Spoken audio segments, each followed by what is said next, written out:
hermanos, podemos abrir nuestras Biblias. Vamos a seguir con el estudio de Juan. Estamos en el capítulo 6, después de la multiplicación de los peces, los panes, el milagro de los 5.000. El Señor Jesucristo se retira a un lugar desierto cerca de Betsaida porque como hombre sufre el impacto de la muerte de su primo, de Juan el Bautista, y dice las Escrituras que, pues decide embarcar con sus discípulos, su núcleo, su sustento, los que puedan darle consuelo también, y se van juntos en la barca, cruzan el mar de Genesaret o el mar de Galilea, y entonces pues se encuentran que se había corrido la voz de que el maestro iba por allí. Como bien dice el capítulo 6, dice que era la Pascua, había mucha gente venida de muchos otros lugares, estaba Jerusalén muy concurrida, y de las distintas ciudades que se había corrido el rumor de que estaba por allí, pues a pie llegaron antes que con la barca. El Señor Jesucristo se encuentra con que tiene que atender. Venía para apartarse un poco de, digamos, su labor, de sus obligaciones, entre comillas. Necesitaba un tiempo de sosiego y aquí que pues se le juntan nada menos que 5.000 hombres. Échale mujeres y jovencitos o niños que pudieran ir ahí. Y hace ese gran milagro. Bien, pues después de esto, Juan añade el quinto de las señales. A continuación de una viene otra, y es cuando anda sobre el mar. Eso es lo que vamos a leer, el capítulo 6 de San Juan y el versículo 16 al 21. Dice así la palabra de Dios. Al anochecer descendieron sus discípulos al mar y entrando en una barca iban cruzando el mar hacia Capernaum. Estaba ya oscuro y Jesús no había venido a ellos. Y se levantaba el mar con un gran viento que soplaba. Cuando habían remado como 25 o 30 estadios, vieron a Jesús que andaba sobre el mar y se acercaba a la barca, y tuvieron miedo. Mas él les dijo, yo soy, no temáis.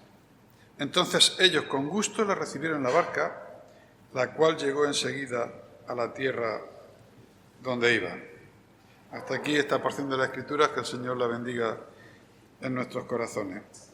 Como veis, también es relatado por Mateo y Marcos. En las referencias, los tres cuentan esto después del milagro. Dice el texto que al anochecer descendieron sus discípulos al mar y entrando en una barca iban cruzando el mar hacia Capernaum. Según Marcos, el relato paralelo dice, hizo entrar a sus discípulos en la barca e ir delante de él a Betsaida, a la otra ribera, mientras él despedía uno a uno en la multitud. Esto, ya sabéis que Juan es muy escueto, se dedica a la deidad de Dios y a la salvación. Estas pocas cosas que se han escrito para que creáis en el Hijo de Dios y para que creyendo tengáis vida en abundancia. Es el mensaje. Con lo cual se salta muchos detalles. Y llama la atención el trato personal que tenía el Señor Jesucristo, que estaba un poco deprimido, le afectaba como hombre, y entonces pues tenía ahí una gran multitud y uno a uno lo iba despidiendo. Se quedó él y mandó a los discípulos que se adelantaran, vosotros ir adelantando camino, yo ya llegaré después, pero no puedo dejar esta multitud. En otro texto paralelo también dice que los vio como ovejas sin pastor.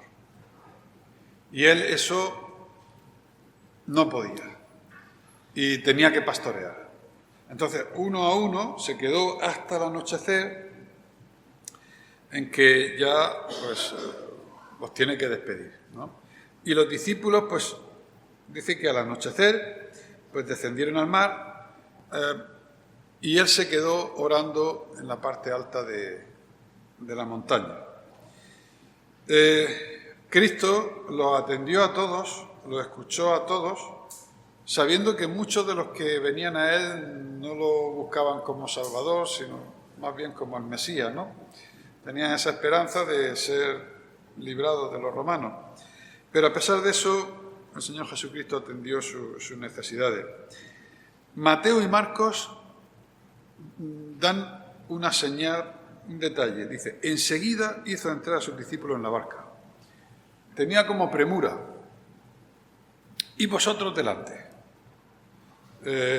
No lo menciona aquí dice que descendieron y tal, pero leyendo los relatos de Marcos y Mateo, dice que con premura. Adelantaos y cruzad a la otra ribera. Y mi pregunta es, ¿por qué le urgía a Jesús eso de enviarlos por delante? Podían haber estado, era su cohorte, ¿no? Siempre estaba rodeado de sus discípulos y ante las necesidades Él los llamaba. Hay mucha gente que alimentar, alimentad vosotros, ¿no? Darle el alimento. Es decir, Él recurría a ellos constantemente, el Señor Jesucristo, y aquí pues lo embarca todo y se queda Él solo. No parece muy normal, ¿no? Y parece como si fuese una maniobra de distracción. Me explico. Los judíos querían apoderarse de Él y hacerlo rey. Él le dice, habéis venido aquí porque habéis comido, ¿eh? Y por eso me vais buscando, no porque yo sea el salvador de vuestras almas. Y querían hacerlo rey y Él no quería. Y seguramente en aquellos días que estaba la Pascua, ya sabéis lo que se celebra la Pascua, ¿no? Precisamente la liberación de la esclavitud de Egipto. Cuando Dios rescató a su pueblo. Y actualmente estaban bajo el yugo romano.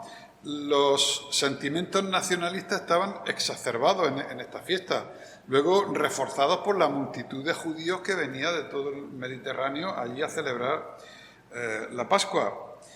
Y en estas circunstancias, además, que acababa de hacer grandes señales, grandes milagros como la multiplicación de los panes, había resucitado ya a muertos, había sanado a un montón de gente.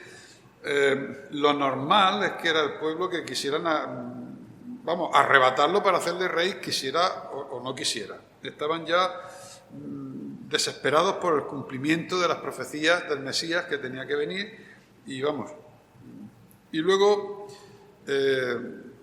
a esto también se uniría el miedo que tendrían los fariseos y los romanos de un altercado, porque fácilmente se podía provocar, estaban exaltados. Y bueno, pues el Señor Jesucristo era bastante prudente. Y ya creo que lo último que el Señor Jesucristo les dijo, de mi reino no es de este mundo. Es decir, trataba de decirle, yo no estoy de acuerdo con lo que vosotros queréis hacer a mí. Muchos abandonaron. En las profecías dice que el Mesías restauraría todas las cosas y que el Mesías viviría para siempre. Si avanzamos al capítulo 12, de aquí Juan 12:34, veréis el entendimiento que tenían los discípulos y lo que escuchaban. 12:34 dice así, le respondió la gente, nosotros hemos oído de la ley que el Cristo permanece para siempre. ¿Cómo pues dices tú que es necesario que el Hijo del Hombre sea levantado? El Hijo del Hombre no puede morir. El Mesías no puede morir. Y ese era el sentimiento que ellos tenían. Imaginaos al Señor Jesucristo sabiendo lo que iba a pasar y ocultando de momento, porque todavía sus discípulos no estaban preparados, que Él había venido no a ponerse en el trono, sino a morir por nosotros. Eso no lo comprendían, no estaban preparados. Y Él tenía que callar estas cosas, sabiéndolo. Así que en esas estamos cuando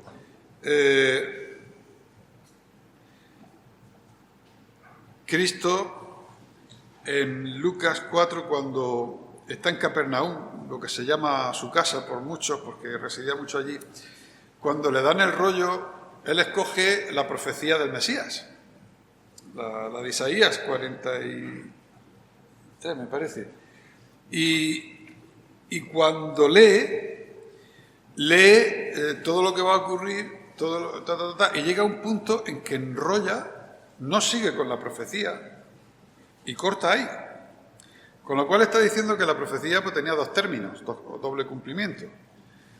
Y les viene a decir claramente que sí, que la profecía se va a cumplir, que vosotros habéis entendido bien los términos, quizás no habéis entendido bien la cronología. No es el momento. Pues bien, yo creo que el Señor Jesucristo, una de las cosas por las que mete a sus discípulos en la barca, es porque sus propios discípulos estarían de acuerdo con nombrarlo rey y estarían diciendo, por favor, sí, que sí, que vamos a saltar de alegría, que aquí tienes nuestras espadas, que aquí damos la vida por ti. Y se lo pondrían mucho más difícil ante la insistencia de los que estaban allí. Y yo creo que el Señor Jesucristo, en una maniobra, porque me da la intención, dos de los relatos dice así, apresuradamente, iros, y los manda adelante, y se los quita cuando él necesitaba de ellos y de su servicio. En otros pasajes podemos ver que los discípulos esperaban esta manifestación del reino. Se unieron gente como los celotes, entre ellos por lo menos había uno, Simón. Los celotes era aquella organización medio secreta que estaban preparados para hacer atentados contra los romanos. El celo de tu casa me consume, por eso se llamaban celotes. Eran porque querían que se cumpliese, si no por el poder de Dios, por su espada, se tenía que cumplir. La madre de los de Zebedeo, Santiago y Juan, la mujer de Zebedeo, los dos hijos, viene, Señor, en tu reino, que mi hijo esté uno a la derecha y otro a la izquierda. Es decir, el pensamiento es, yo me uno a este Mesías y a lo mejor como Judas, pues voy a ser el secretario del reino. Me hago yo de la administración. Cuando venga este reino, se establezca, yo tendré un puesto. La madre de Juan y Jacobo, pues cuando mi hijo esté uno a la derecha, otro a la izquierda, fíjate tú, qué alegría. Aquel comensal de una boda, que estaba Cristo al lado, le hizo, qué alegría comer pan en el reino, sin romanos, con Israel la cumbre de las naciones. Estaban deseosos. Y lo más probable es que si los discípulos se hubieran quedado allí, pues hubieran insistido mucho para que se prestara a los deseos del pueblo. El Señor los conocía y sabía que todavía los discípulos no estaban preparados para escuchar ciertas cosas. Él se callaba lo de que tenía que ser sacrificado. Después, más tarde, se lo dice y no lo entendieron. Le dirían, maestro, hablas con palabras tan elevadas que yo no alcanzo a comprenderte, ¿no? Algo así pensarían. No pensarían que sería una... Y él le dice, no, claramente voy a Jerusalén porque allí me van a matar. Y no entendían porque su pensamiento constante es que el Mesías reinará y viviría para siempre. Y de la descendencia del rey David no faltará nadie en tu trono. Cuando venga el Mesías de la descendencia habrá trono permanente para siempre. Y así será. Pero ellos no entendían que la profecía tenía dos partes en el cumplimiento. Así que los mandó fuera y él subió al monte a orar. Esto no lo hemos leído aquí, pero en Marcos 6:46 dice que subió arriba a orar. Posiblemente los discípulos, cuando se encontraran ellos remando solos, pensarían, bueno, ¿cómo es que el maestro nos ha dejado solos, no? Pero realmente no es así. Yo creo que él se subió al monte porque oraba y vigilaba también. Hay un monte alto allí. He estado mirando el lago, he estado midiendo, mide 6 de ancho por... 12 de ancho por 21. El lago no es muy grande, pero es como de aquí a Murcia, el lago. Y bueno, pues ellos iban remando y el Señor, había un monte bastante alto de arriba, se puede ver el lago de cabo a rabo, como si está en la cresta del Gallo y empieza el lago hasta Ricote, lo ves perfectamente es más pequeño que eso todavía. Y Cristo estaba pendiente de sus discípulos, aunque ellos pensaran que se encontraban allí solos, ¿no? ¿Cuántas veces nosotros hemos pensado en muchas situaciones que estamos solos, ¿no? Y parece que, no sé, parece que hay como un abandono por parte de Dios, ¿no? Parece que está un poquito tú ahí dando el esfuerzo, pero que no tienes como respaldo, en fin, no. Eso podrían pensar los discípulos en la soledad, pero el Señor Jesucristo estaba arriba. La Biblia nos enseña que nunca estamos solos. El Señor Jesucristo dijo, voy a estar con vosotros hasta el último suspiro, hasta el fin de vuestros días, ¿no? Y este vigilante no es como nosotros, no se cansa. Dice el Salmo 121:4, dice, he aquí no se adormecerá ni dormirá el que guarda a Israel. Jehová es tu guardador, Jehová es tu sombra a tu mano derecha. Y aquí pon tu nombre donde dice Israel, o pon la iglesia donde dice Israel, no se cansará. Dice el texto que estaba oscuro y Jesús no había venido a ellos, al final del 17. Ellos estaban pensando, el maestro quiere que nosotros vayamos delante. De donde ellos estaban a Betsaida, en la parte de arriba del lago, no hay mucho. Se llega antes andando que con barca. Antes andando. Y pensaban que el Señor se le uniría en cualquier momento, porque dice, estaba ya oscuro y Jesús no había venido a ellos. Ellos estaban remando, seguramente estaban, ¿cómo se dice? ¿Cavando? No, cabotando o algo así, es decir, sin separarse de la tierra. Y esperaban que desde algún sitio de las montañas pues, descendiese el Señor Jesucristo y se uniese a ellos. Pero no bajaba. Estaba oscuro y Jesús no había venido a ellos. Y en esto que se levanta el mar con un gran viento que soplaba. En esa parte del lago también he visto por internet las profundidades que tiene, las capas. Y por esa zona, donde dice que no habían remado como 25 o 30 estadios, que son 5 o 6 kilómetros, a 5 o 6 kilómetros de distancia está el lugar más profundo del lago. Ahí donde también salen las olas más grandes cuando hay más profundidad. Bueno, total, que le pilla la tormenta y dice, se levantaba el mar con un gran viento que soplaba. Ellos hubieran pensado, lo sensato hubiera sido que nos hubiéramos quedado con el maestro, que hubiéramos pasado allí toda la noche. Somos marineros, más o menos sabemos cuándo sopla el viento, meternos aquí y navegar con fuertes vientos, pero el Señor Jesús tenía planes y contra todos pronósticos o sensatez hace esto. No sé lo que hubiéramos pensado nosotros, ¿no? ¿Qué hubieras pensado tú? Dirías que quiere el Señor de ti, ¿no? Te ves en una barca remando, te encuentras encima con la tempestad. ¿Por qué me ha conducido el Señor a esta situación? Que me veo que dice que en otro texto dice que cuanto más remaban le iba peor. Es que lo sacó, si es que ellos no tenían intención de meterse mar adentro y se encontraron metidos dentro. Así que pongámoslos nosotros en situación que nos pase a nosotros.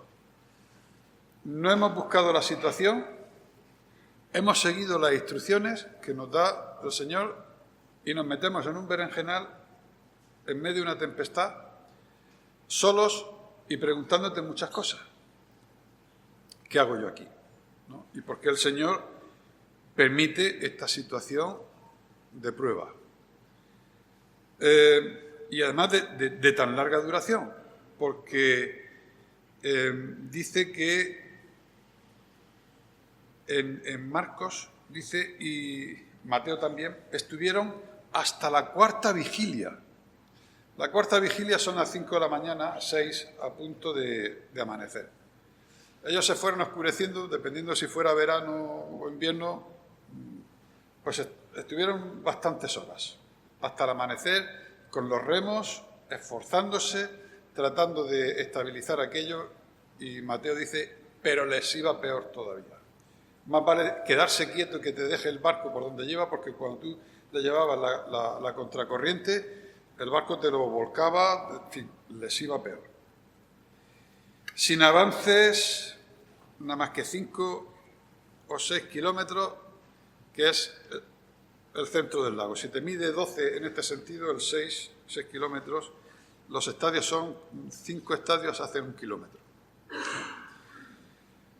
Y Juan es muy escueto en este relato, no menciona muchos datos que mencionan los otros 3.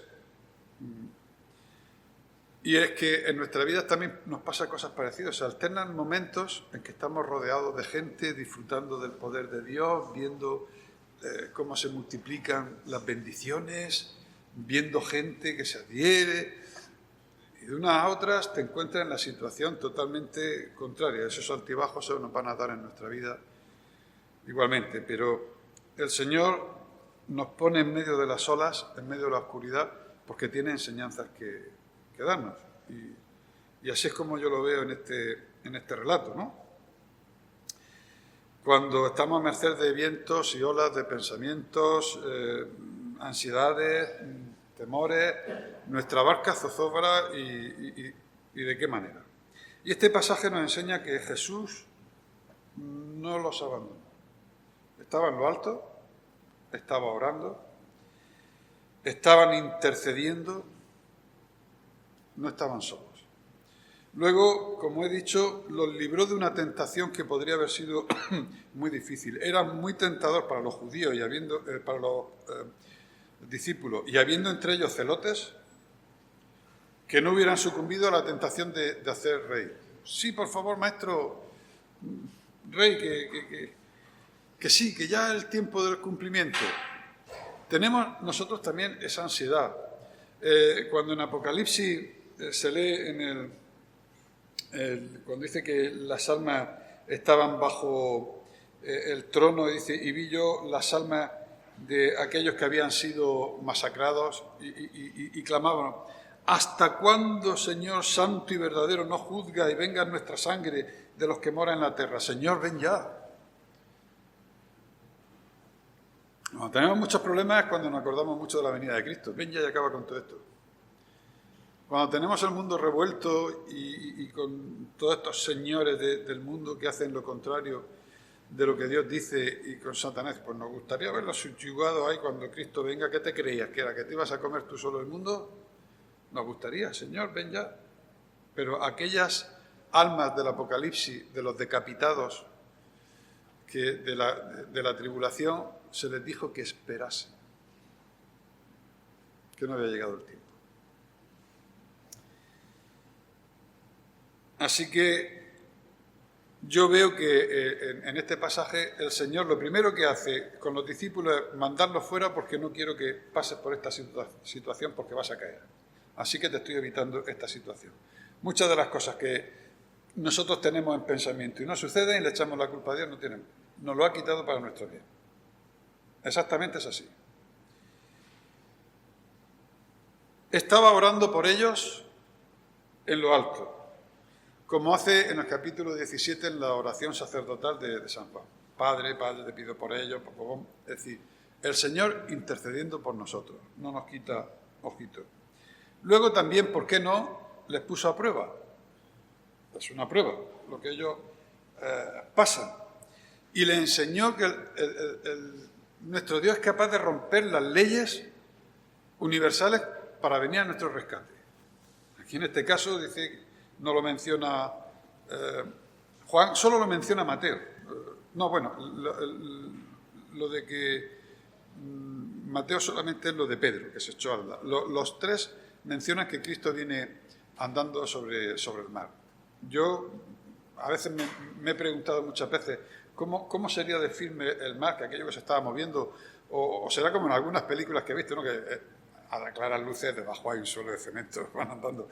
Pero o venía levitando, o el agua tenía una tensión molecular capaz de poner su pie. No lo sé.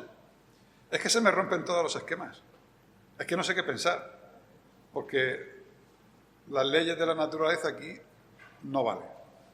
Y el Señor Jesucristo, para ir al rescate de aquellos de los suyos, pues rompió esas normas. De verdad que los discípulos tuvieron un gran privilegio. Si te pones a pensarlo, un gran privilegio. Y aquí no se acaban las enseñanzas, aquí, porque dice, cuando habían remado como 25 o 30 estadios, vieron a Jesús que andaba sobre el mar y se acercaba a la barca y tuvieron miedo. Mira, era la cuarta vigilia, estaban entre luz y sombra. Estaba el alba por un lado, la oscuridad por otro, y aquí uno que venía andando sobre el mar. Vamos, estamos mojados, cansados, exhaustos, en modo supervivencia, con los pensamientos muy rápidos y las acciones muy rápidas, y ves lo que ves, y lo primero te espanta. Te sosiega y piensa lo que piensa y te espanta aún más, porque, vamos a ver, no echaron a correr porque no había tierra, pero había que verlo a lo mejor abrazado, pegando botes y alaridos. Yo hubiera sido más malo, yo los dejo allí, poco más. Pero les dijo, no temáis. No temáis. Es decir, es que estás en la noche y eso, y bueno, en fin, te pasan muchas cosas. Y la verdad es que gritaron, ¡un fantasma! ¡Un fantasma! De verdad, un estudioso de la palabra de Dios, un seguidor de Cristo, y cae, ¡ah! ¿Un fantasma? Pues sí, en estrés, el miedo es libre, somos humanos, y en circunstancias tales, bajo presión, perdemos hasta la cordura. O sea, eso va a pasar. Pero es la preciosa palabra de Dios que disipa todo. Yo soy, no temáis. Se acabó. No salió el sol ni se calmaron las nubes porque aquello seguía todo, todavía, ¿eh? Lo sabemos porque en otros relatos dice Pedro que se quiso echar. Si eres tú, el más atrevido de todos, manda. Y andó. Pero dice que cuando miró la tempestad, las nubes, las cosas, le vino la lógica a su cabeza, le vino que pensar que esto no es posible y entonces se hundió. Es decir, a veces pensando en las leyes y en las cosas que son normales y que son lógicas, se nos cae la fe. La fe a veces va contra toda lógica. Y aquel hombre se hundió por darse cuenta que aquello que estaba haciendo era imposible. Funcionó todo mientras estaba mirando a Cristo y le funcionó la fe, no la lógica. Entonces, no temáis. Seguía la tempestad, pero el miedo se había acabado. Seguía el barco moviéndose, pero el miedo se había acabado. El viento rugía, pero la palabra de Dios disipó todo el temor. Cuando pases por las aguas, Isaías 43, yo estaré contigo. Y si por los ríos, no te anegarán. Cuando pases por el fuego, no te quemarás, ni la llama arderá en ti. Bueno, esto se escapa a lógica. El paso por el fuego me voy a prender fuego. Una vez Dios rompió esa norma, ¿no? Con los 3 allí en Babilonia, ¿no? Ni olían a humo. Bueno, Dios demuestra que no tiene por qué pasar por esas leyes que ha creado. Dice, entonces, versículo 21, con gusto le recibieron en la barca, la cual llegó enseguida a la tierra donde iba. Esto nos dice que en medio de nuestras dificultades, cuando el Señor entra en nuestra barca, se acaban las dificultades. No dice que se apaciguaron las cosas, yo supongo que ya sí. Es decir, supongo que cuando Cristo entró en la barca, en otro relato, lo que dice que se quedaron admirados de quién es este que le habla a la tempestad y todo, y se calla. A mí me gustaría... yo no he estado en medio del mar en tempestades por lo menos fuera a borda. Dentro del barco me ha pillado algunas veces que ni en las literas puede estar, tienes que estar con cinturón de seguridad, a veces me han puesto en proa y es la que más pilla todo eso. Y he creído ver, y no me equivoco, que el barco se metió hasta por debajo del mar. Es decir, yo veía que aquello tareaba, y de repente pegaba un subidón para arriba. La distancia que yo calculé, la distancia que va al mar, se metió por debajo. He oído de creyentes que salían a la pesca. Allí había un hermano que durante algún tiempo, Paco Montoro, estuvo trabajando de jovencito para salir a pescar allí en Melilla. Y dice que le pilló una vez eso. Y, vamos, te asusta como no has visto nunca. De repente el mar azul se vuelve negro, ves la ciudad que sale, que se esconde, que te pones para arriba, que no tienes capacidad ninguna, es decir, es algo que estremece mucho.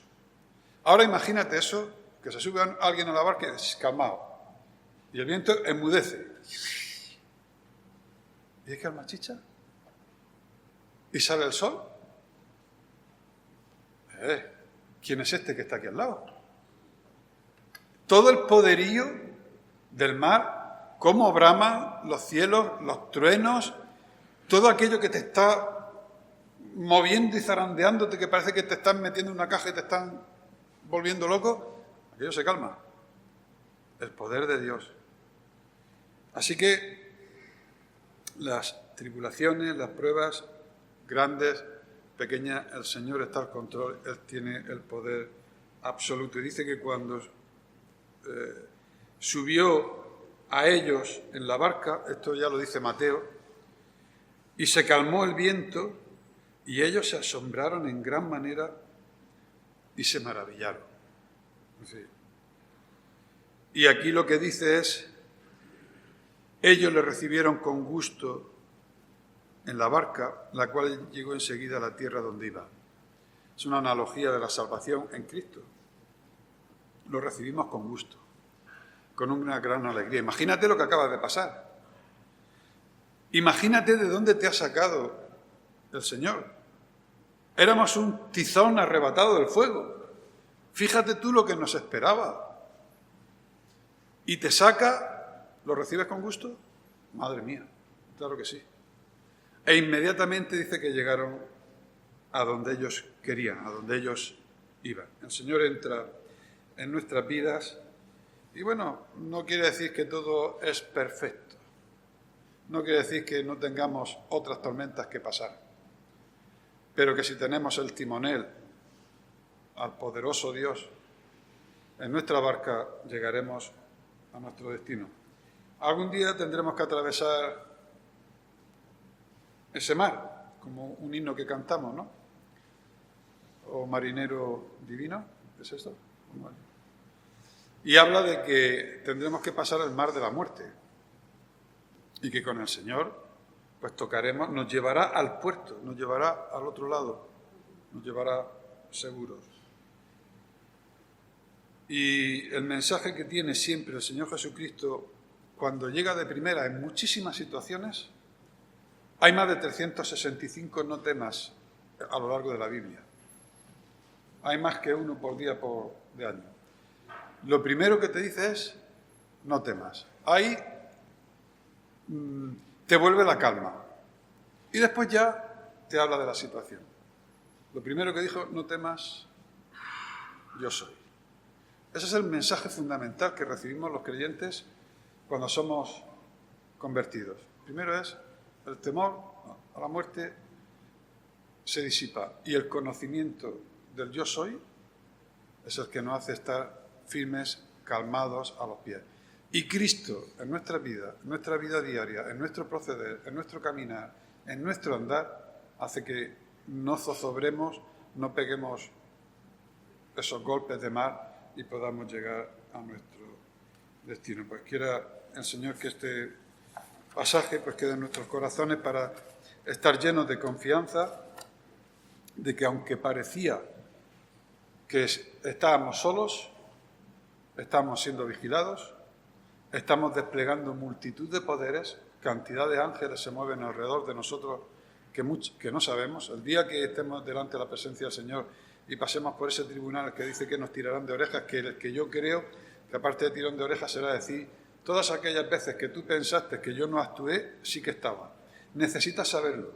¿No lo sabías? Te lo cuento. Cuando pasaba por tal sitio yo tuve que movilizar tanto poder y tantos ángeles para que aquello no ocurriera. Estamos siendo vigilados estrechamente todo el tiempo. Desplegamos poder por parte de los ángeles de Dios todo el tiempo. Tenemos un destino y una ruta trazada todo el tiempo. No hay nada al azar. Y lo que parecía que aquellos estaban solos luchando por sí, en medio de la noche estaban siendo probados, estaban siendo vigilados, estaban siendo partícipes de un gran milagro en sus vidas. Porque el Señor nos bendiga y aprendamos esto en nuestros corazones y demos gracias al Señor porque Él es maravilloso.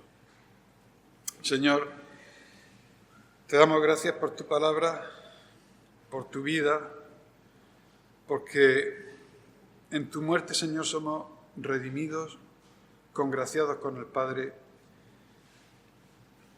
Tantas cosas, tanto amor, tantas bendiciones, tanta gloria para nosotros que no entendemos. Que enviaste hasta tu propio Hijo, Señor, para que tomase esa carne que no tenía, para participar de lo mismo que nosotros tenemos y con esas mismas armas vencer a la muerte. Grande eres, Señor. Padre Santo, gracias por ese plan de salvación en tu Hijo Jesucristo.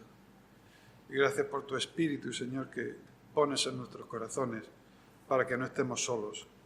Gracias por la oración, gracias por tus promesas y gracias por tu palabra, Señor. Pedimos que tú nos sigas bendiciendo en este día, que sigas cuidando de nosotros, que nos despidas a todos con tu paz y tu bendición a nuestros hogares. En el nombre del Señor Jesucristo. Amén.